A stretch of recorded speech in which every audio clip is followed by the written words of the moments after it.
Halo semuanya. Kali ini kita akan belajar materi tentang larutan elektrolit dan juga non-elektrolit. Sebelum itu, kita wajib mengetahui apa ya yang dimaksud dengan larutan. Larutan yaitu campuran homogen antara zat terlarut dan pelarut. Sebagai contohnya, ada larutan garam, yaitu campuran homogen antara garam sebagai zat terlarut dan dengan air sebagai pelarut. Kemudian, contoh yang lain, misalnya larutan gula.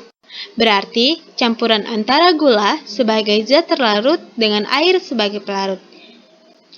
Berdasarkan daya hantar listriknya, larutan terbagi menjadi dua jenis. Yang pertama adalah larutan elektrolit, yaitu larutan yang dapat menghantarkan arus listrik, dan yang kedua yaitu adalah larutan non-elektrolit.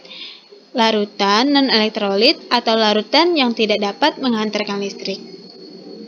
Nah, ternyata suatu larutan elektrolit dapat menghantarkan listrik karena di dalam larutan tersebut terkandung ion-ion yang bergerak bebas. Makin banyak ion yang terdapat dalam larutan, maka semakin kuat daya hantar listriknya.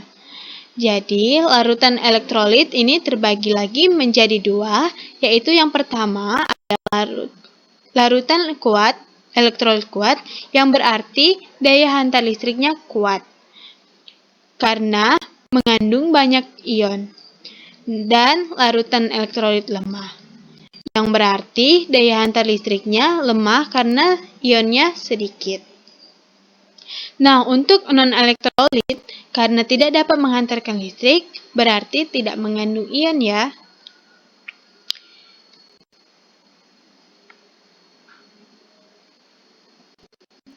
Selanjutnya, kita bahas tentang perbedaan antara larutan elektrolit kuat, larutan elektrolit lemah, dan juga non-elektrolit. Yang pertama adalah berdasarkan alat uji elektrolit. Jika larutan elektrolit kuat kita uji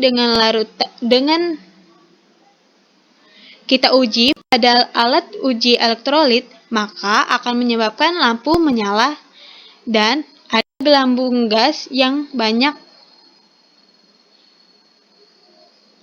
Kemudian, jika yang diuji adalah larutan elektrolit lemah, maka lampu menyala redup dan tidak menyala.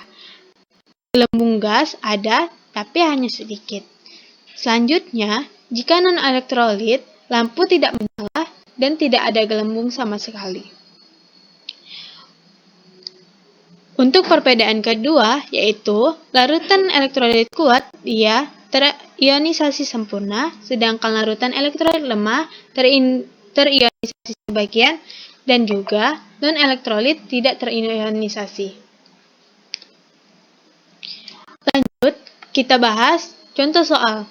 Data hasil pengujian daya hantar listrik beberapa larutan, yaitu larutan 1,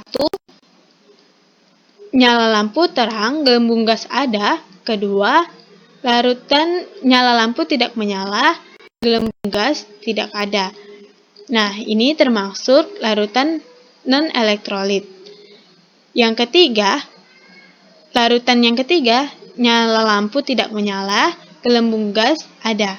Yang keempat, larutan keempat, nyala lampu tidak menyala, gelembung gas tidak ada. Ini juga merupakan larutan non-elektrolit seperti yang sudah kita jelaskan sebelumnya. Jadi, berdasarkan data tersebut, larutan non-elektrolit itu terdapat pada nomor 2 dan juga 4. Jadi, jawaban yang tepat untuk soal ini adalah yang E. Terima kasih telah menyimak. Sampai jumpa di video selanjutnya.